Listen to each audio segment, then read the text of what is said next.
I have my questions over here.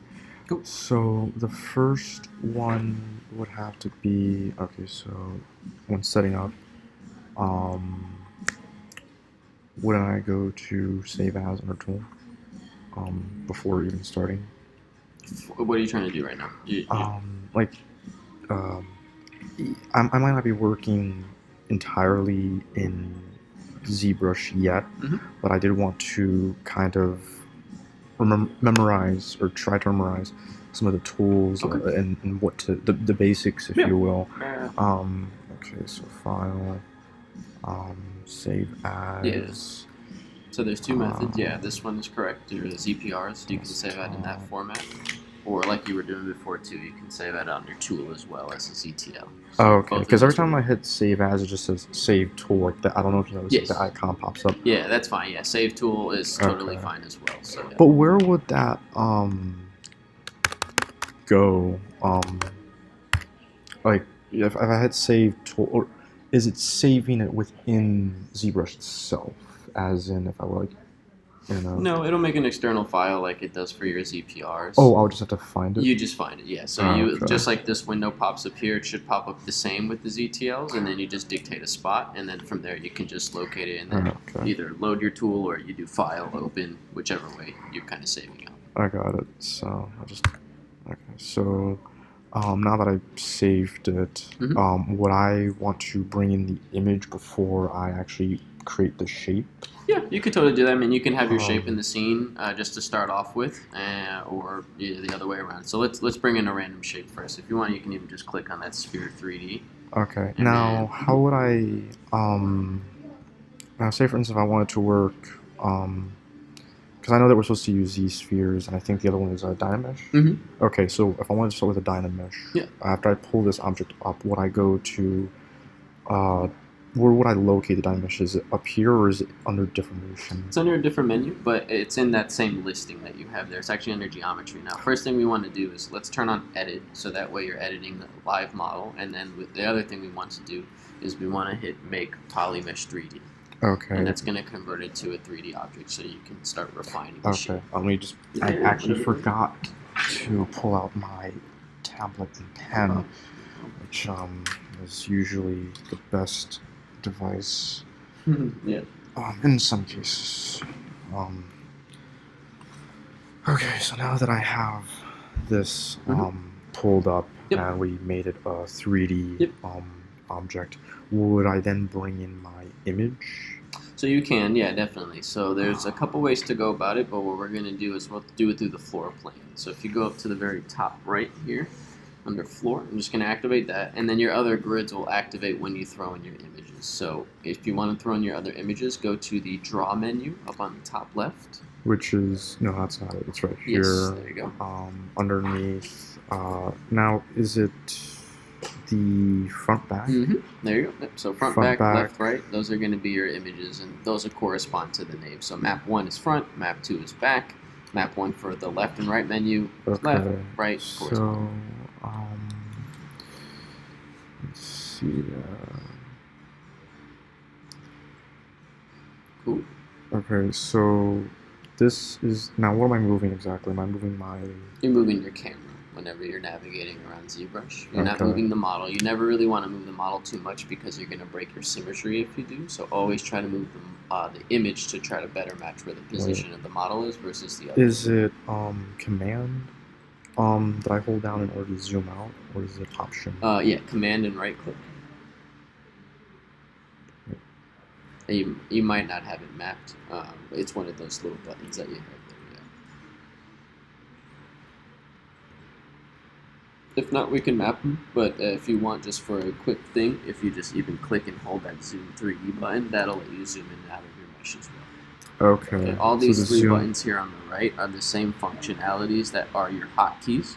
So move, you can pan your camera up, down, left, and right. Zoom, obviously, zoom in and out, and then rotate. You can rotate around. So how would I then incorporate the second image? Because say for instance, if I want to just use this solely to get the side, but then I want to have the other image set up so I can actually work from the front, because noticed that in Electris he usually has both images. Yeah, definitely. And I'm not sure as to how to do it. I know how to do it in Maya, but I've never done it before. No, that's cool.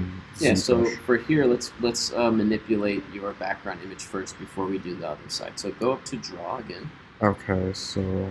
And then if you grab on either side of this little border and the window space itself, so just like in this little bit of you see that little divider? That's going to let you drag the menus. And that applies for everything, even on the tool menu. Yeah, I think I noticed that. Yeah, I noticed that last time. So if you notice over here you have a horizontal and vertical offset, you're just going to mess with the horizontal offset and scooch your front view over so that way it lines up with the sphere. There you go. And just keep going until you feel like it's kind of centered. Now, this little green line on the bottom is your origin.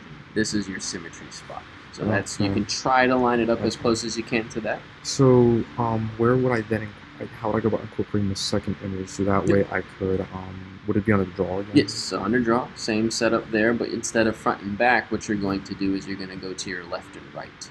Which? Be right on the very bottom. There you go. Yep. Okay. And then if I hit map 1, will this... That's going to correspond to left. Map 2 will correspond to right. Okay, so I'll have to import again and go over to JPEG. There you go. Alright, and so... And then if you rotate your camera, you'll see that on this grid space here, that's where your other image is going to be located. So, alright. So if I wanted to, all I have to do is just go down to the... here and just...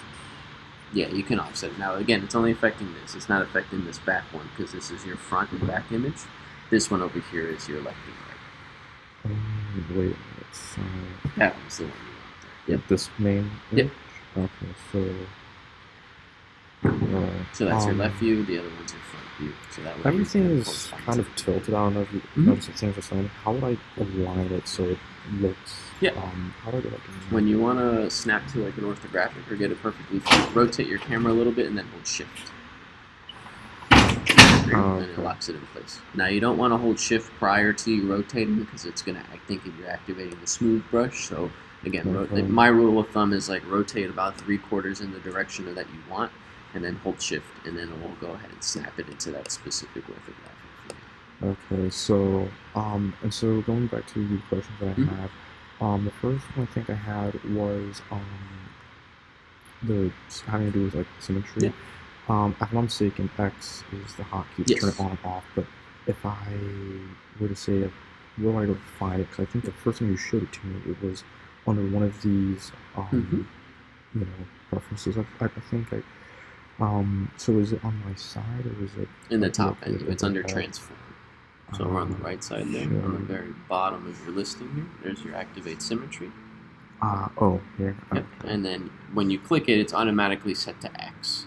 However, if you were working in a different axis for some reason, you also have the 3 other buttons to toggle on the different directions that you want. The one important thing is that you want to make sure, if you go back to that Transform menu really fast, make sure that M button is constantly on when you're working, because that's what's going to tell it to mirror over from left to right. It's not just the axis, you also want that button on as well. Okay, then. I believe... And also, a good rule of thumb, your X-axis is typically your front view, just so you have it. Alright, excellent. And so what was it? So are we currently on wireframe? Yes, and that's this little toggle on here. So that polyframe, that's letting you have your wireframe on and off. Hotkey for that is Shift and F. If you hover over, you see how it's giving you that readout? That's the hotkey there. Excellent. And let's see, so we already set the images. So just to kind of a quick reminder, is it Option that makes the control do like its opposite function? Exactly. Okay, so if I had the move or you know, which usually you could pull apart, or some other tool, the Option key is what makes it do the reverse. Yes, exactly. If you look at each of the top, your brushes, they all have either a Z add or a Z sub. You can manually change those if you wanted to, but holding down the Option key or Alt is going to let you do it just hotkey wise, way simpler than having to kind of go back and forth. So just keep in mind, some brushes are set to Z sub by default. They will carve in naturally, so you will get a raised effect if you hold down Option. It's not always going to dig in, so just bear in mind that. These are usually the ones that are commonly used, but how does one go through them quickly because I noticed that in some of the lectures, ones that we've had recently, he quickly switches between tools without actually clicking up here. Because I mainly have to click through and then kind of decide. But I noticed that he's able to. So are there hotkeys exactly? Yeah. So for that, you basically are hitting 3 keys. First thing you're going to hit is B, always B. That's going to open. This B is for brush menu, so that's going to open that up automatically. So go ahead and hit B really quick. Okay, so it opens that up. The next thing you're going to do is after you've hit B, you're then going to hit the first letter of the brush you're looking for. So if you were looking for move, then what would you hit after that? Oh, so wouldn't it just be? You just kind of click off it. Yeah. So B. Cool, and then M, right? So you're navigating now. It's narrowing down your list to just the brushes that start with M. Now, if you look at each of the thumbnails here, there's a little orange letter on the top left corner. That's letting you know the third key that you would hit to activate that brush. So in this case, Zbrush tries to make sense of whatever the brush's name is, or at least tries to make a good acronym for it. So like magnify, BMA, right? Magnify kind of works. Move, BMV, kind of works for move, right? So you can kind of think of it in those terms, but if you need a little bit of extra help, the thumbnail is going to give you the third key that you want to activate that brush. So I think knowing the hotkeys would be a lot easier. Oh yeah, definitely. While you're working through your workflow and trying to figure out what brushes you like more than others too, just jot them down. You know what I mean? Try and jot down the hotkeys for yourself, so that way you can just kind of keep spamming them and get your fingers familiar with those hotkeys. Excellent. I think for the most part, every question that I've had has been answered. So Sweet. If I wanted to, I guess I could start working. Yeah, definitely. Also, one last thing, Marcus on FSO, he has it's like a 40-minute, almost an hour video, but he goes over the basic UI of ZBrush as well. So if you ever need a refresher, obviously I'm here, you can ask me for sure. But he also has that video for you guys to check out too. I believe that's in your lecture or your warm-up sculpting page or whatever that is, a lesson 1 on FSO. So you can look for that in there too. Okay. Now, wait, is it, now there's a transparent, will this make it, Technically you are correct, but it's not going to work in this particular mode because it doesn't count your image plane as an actual object. So what you're going to do is in your draw menu, go up to that menu again. Okay, it's a good thing that I just brought that up because I also noticed that in the lectures, like he's able to make the object, see-through in order to then properly mold it. Yep. Okay. So what you're going to do is over here in your draw menu, you have front. Go ahead and click on that front button. I can't see it. Over on the right side. Oh, right here? And that makes your model transparent. Now the other thing in there too, which is important, is the fill mode. That fill mode is your opacity control. So if you wanted to make your image plane more see-through or less see-through, you're going to just drag that slider back and forth, and then you figure out the range in which it works for you. So right next to front, you have that fill mode there. Okay. So. And if you just drag it and let go, it'll update it for you. So drag it to 2. There you go. And now it makes your image plane a little bit more visible. So now you can see the image in the background a little bit more clearly. Drag it up to 3. Same principle. Excellent. I think this will be much better. I can see it now more clearly. Exactly. Okay.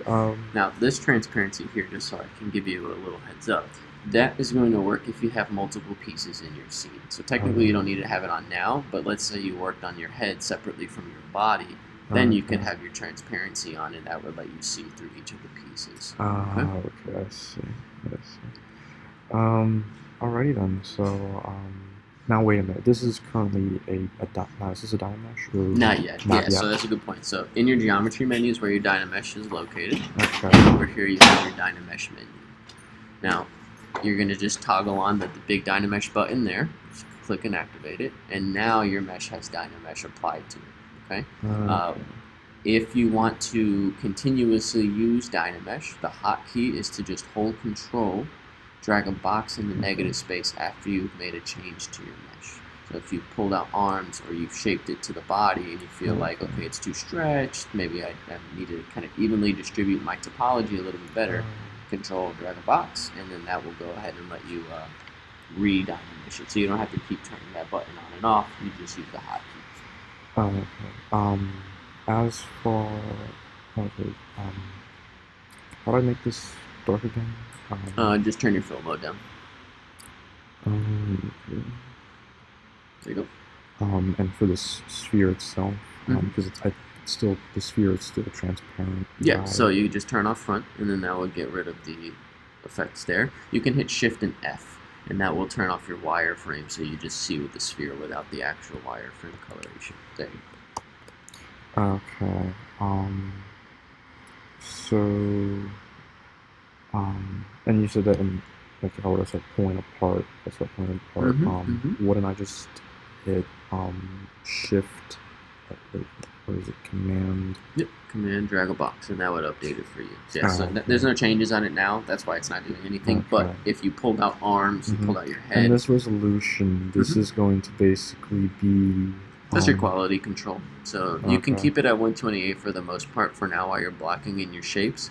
If you felt like at a point you've kind of pulled and pushed your shapes a lot and you're kind of not happy with the maybe low res quality of it, then you can up res it just a little bit, and then that would give you more topology for your mesh. Okay, but the higher the resolution, the more... Yeah, the more active points. Keep an eye on that. Whenever you increase the resolution, that's going to give you a readout of how many active polygons you have working. It's best to keep it anywhere between 200,000? Yeah, I'd probably say for now you probably don't need to go much higher than that. So, yeah, you can probably keep it in that range. Okay, then. Excellent. Then I'll complete my characters before, because I'm hoping to model more of my own creations, even though the references are all right. I have to, of course, block those out along with what I've been making.